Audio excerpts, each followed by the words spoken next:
Pantai Bali kotor, itulah pernyataan teguran keras dari Kepala Negara. Presiden Prabowo Subianto dalam Rakornas pemerintah daerah dan juga pusat di Sentul Selasa kemarin. Krisis sampah, khususnya di kawasan Pantai Kuta, kembali menjadi sorotan publik. Lantas seperti apa evaluasi Pemda setempat? Kita langsung bahas pada sore ini sudah bergabung dari luar studio dengan narasumber. Sudah bergabung Anak Agung Gede Dalem, Kepala Bidang Pengelolaan Kebersihan dan Limbah B3 DLHK Badung, dan juga Ibu Dini Trisyanti, Direktur Sustainable Waste Indonesia. Selamat sore Bapak Ibu. Pak Agung, Mbak Dini. Selamat sore. Baik, saya langsung mulai saja ke Pak Agung dulu. Pak Agung, tadi kita sempat ya memutarkan statement Pak Prabowo untuk menindak ada penindakan berikutnya setelah dikatakan Pantai Bali kotor. Tindakan apa yang sudah dilakukan pada hari ini, Pak Agung? Baik, selamat petang para pemirsa dari CNN juga. Terima kasih sudah mengupayakan ini, Bu Dini. Kemudian Pak Andri ya. Untuk diketahui bahwa sampah di Pantai Kuta sampai ke Jimbaran, ujungnya lagi ya di Pantai Cemagi itu paling utara, adalah pantai barat Kabupaten Badung. Dan kebetulan Pantai Barat Kabupaten Badung ini adalah destinasi wisata yang paling diminati. Seperti Canggu itu ada di utaraannya, kemudian ada Legian, Kuta, dan Kedonganan Jimbaran. Nah ini konsekuensi dari pantai yang menghadap ke barat, kemudian dengan beberapa cerukan, kita sangat terpengaruh oleh angin muson barat dan angin muson timur. Jadi persoalan sampah yang terdampar di pantai wilayah Badung, contohnya di Kuta ini adalah fenomena musiman. Jadi September tahun sebelumnya sampai dengan Maret tahun saat ini itu akan didatangi sampah laut. Sampah laut ini berbagai jenis. Ada plastik, ada bangkai hewan, ada tumbuhan laut, dan yang banyak itu adalah batang-batang pohon. Kalau angin susur barat datang, itu tentu akan memuat material-material yang mengapung di laut, kemudian dibawa ke arah timur. Nah, dia menyusuri Jawa, menyusuri Bali bagian barat, kemudian karena ada cerukan di Kuta dan di Jimbaran, ada sebagian yang kemudian merapat terdampar. Nah, ini merupakan tiap tahun pekerjaan yang kami harus tangani dan itu fluktuatif. Tahun 2021 bahkan 7.000 ton. Kalau sekarang mungkin masih di sekitar 4 sampai ke 5.000 ton. Itu merupakan fenomena yang terjadi. Gubernur Anda menyatakan, Pak Agung, ini sampah kiriman dari mana, luar daerah mana? Pulau Jawa atau dari mana? Iya, kalau kita lihat dari sampah-sampah yang terdampar, kalau kita amati itu di sana kan ada plastik kemasan, ada kalau kayu mungkin nggak bisa kita amati, tapi ketika kita amati kemasan, ternyata kemasan itu datangnya dari Banyuwangi, Genteng, Kebumen, Garut, sampai dari Sumatera. Dan dari penelitian yang ada, ketika disusuri dan diisi GPS beberapa sampah itu dia dari yang tempat tadi, Sumatera, Jakarta, Jawa, Bali, kemudian dia akan berhenti di Madagaskar, itu di Afrika. Itu sudah ada studi. Artinya memang sampah itu dibuang ke laut ya? Nah ini yang hasil sebentar Mbak Dini yang akan menjelaskan bahwa hasil survei bahwa sampah laut itu 70-80% datangnya dari sampah darat. Artinya hanya 20% yang dibuang oleh nelayan dengan kapalnya, kapal tanker atau apa yang ada di laut. Sebagian besar adalah sampah yang harusnya diolah atau dikelola di darat, tapi ternyata secara diam-diam dia dibuang ke lingkungan, mungkin di belakang rumah, mungkin penebangan di hutan, kemudian musim hujan masuk tebing, kemudian musim hujan berikutnya akan masuk ke sungai, sungai kemudian akan masuk ke muara, muara masuk ke laut, di laut lah mereka berputar-putar.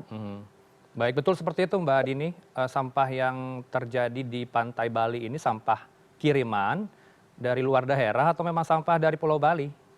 Temuan teman-teman bagaimana? Hmm. Terima kasih atas kesempatannya. Mohon maaf, Jadi, suaranya kecil, Mbak Dini boleh ya, sorry. volumenya boleh Sepertinya, diatur Mbak? Iya, izin. apakah sudah cukup ya? Masih kecil, mohon maaf. Belum?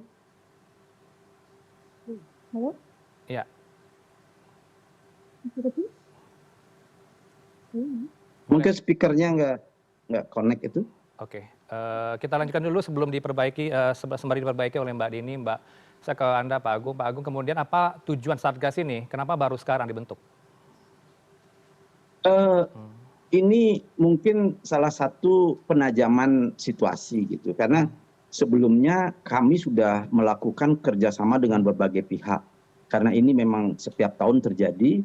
Seperti dari 2 tahun lalu kita sudah bekerja sama dengan TNI, sudah bekerja sama dengan beberapa NGO gitu. Tetapi ketika Pak Presiden mengingatkan kembali bahwa ini harus kita lebih percepat penanganannya, Baik. ya tentunya harus ada respon yang signifikan juga gitu. Oke, suaranya mungkin sudah terdengar dari Mbak Dini. Silakan Mbak Dini direspon temuan teman-teman seperti apa di lapangan. Sampah dari mana nih dari Pulau Bali ini? Benar dari Pulau Jawa kah? Ya, terima kasih kesempatannya. Jadi kita bicara mungkin secara holistik dulu ya, bahwa ini Baik. sampah adalah sampah gitu ya, terlepas dari sumbernya dari mana. Yang saya ketahui Bali itu timbulan sampahnya itu satu pulau ada sekitar 3.000-an. Mungkin kalau daerah Denpasar atau Bali itu masing-masing ada sekitar 500 sampai 600-an ton sehari gitu ya. Sorry, 3.000 ton itu sehari, satu Bali. Nah, kalau kita bicara ratusan ton sehari, itu saya ingin memberikan perspektif dulu bahwa kita seringkali terlihat krisis dan darurat kondisi di mana-mana itu, kalau boleh ya saya jelaskan dulu. Ya. Ada 3 anchor ya, pada umumnya ada 3 hal. Jadi yang pertama memang sampahnya ini berpindah-pindah aja gitu. Ya mungkin sama ya dengan sampah laut, jadi dibuang di Jawa mungkin. Memang ada penelitiannya yang bilang seperti itu. Kemudian dia pindah-pindah aja gitu. Tapi tata kelola yang di dalam kota pun ternyata sama saja. Tata kelola atau governance persampahan di dalam kota itu seringkali hanya memindahkan sampah dari satu titik ke tempat lain gitu ya. Oke. Dari TPS ke PA dan sebagainya. Jadi saya melihatnya dalam konteks keseluruhan persampahan ini memang kecenderungannya masih tata kelolanya sangat lemah. Mungkin dari situ, Mas. Ini sih sembari kita tampilkan grafis dari Anda ini, Anda kirimkan ke kami. Bisa Anda jelaskan ini apa, variabel apa yang bisa dijelaskan dari sini? Oh, di operational engine, stop landfalling valuable waste, ini apa? Angka berapa ini? 75 sampai 90, Mbak? Ya, jadi kan konsepnya tadi sampah itu jangan dipindah-pindah lagi ya, dan jangan hanya TPA sentris gitu ya. Ini kan framework kita harusnya didorong ke sana. Nah, sehingga yang pertama tuh jangan sampai sampah itu nggak hilang tapi cuma pindah alamat aja. Nah, kalau sekarang tuh kayak gitu ya Mas ya.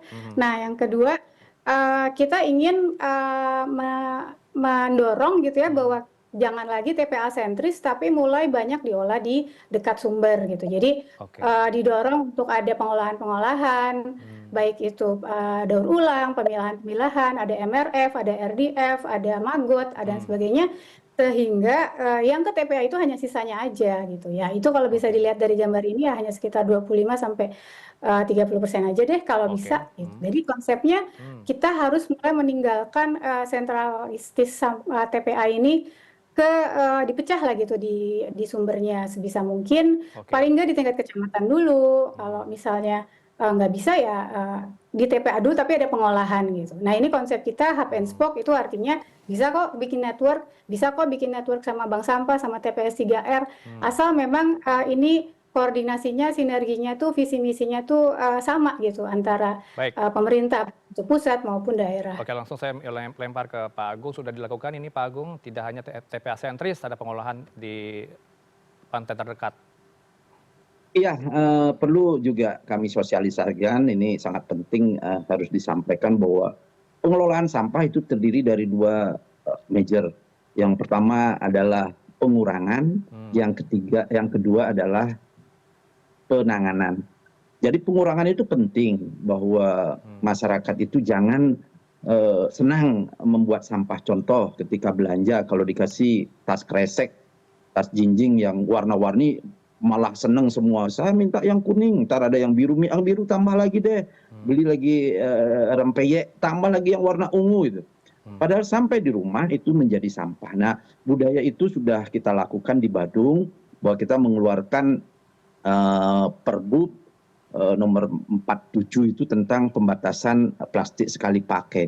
Jadi masif kita sampaikan kepada masyarakat, dan kita mulai dengan toko-toko modern. Kalau Bapak Ibu datang ke Badung, datang ke toko modern itu sudah tidak boleh dapat tas kresek. Jadi upaya-upaya itu tetap kita lakukan, termasuk juga di rumah-rumah, di acara-acara budaya adat begitu, kita sudah larang mereka membawa plastik-plastik yang sekali pakai. Tetapi perlu diketahui bahwa keadaan saat ini ada suatu penanjakan pemakaian sesuatu yang menjadi sampah. Dulu 2 tahun lalu gitu 2023 kita ukur sampah per kapita masyarakat di Badung, satu orang itu adalah setengah kilo, jadi 0,57 kilogram per orang per hari. Tetapi saat ini ternyata produk sampah per kapita di Badung itu sudah 0,91 kilogram per orang per hari, hampir 1 kilo. Jadi kita sudah melakukan upaya pengurangan, ternyata kecepatan pertumbuhan sampah itu 2 kali lipat. Jadi ini bisa dibayangkan, coba saja kita lihat anak-anak kita ketika membeli gosen gitu, kalau tadinya nasi bungkus Padang itu hanya kertas minyak, isi daun, satu aja sampahnya. Sekarang kalau dia beli gosen, plastik bening, box, aluminium foil, nah itu peningkatannya 2 kali lipat. Jadi perlu ada teknologi untuk bisa mengintervensi. Teknologi apa yang akan Anda terapkan nanti? Karena Anda belum menjawab pertanyaan saya, apa pengolahan sampah yang ideal nanti dilakukan, Pak Agung? Tadi kan budaya Grow Green yang Anda sampaikan. Kan tadi Ibu Dini meminta agar ada pengolahan di laut atau di pantai terdekat, tidak hanya TPA sentris. Betul.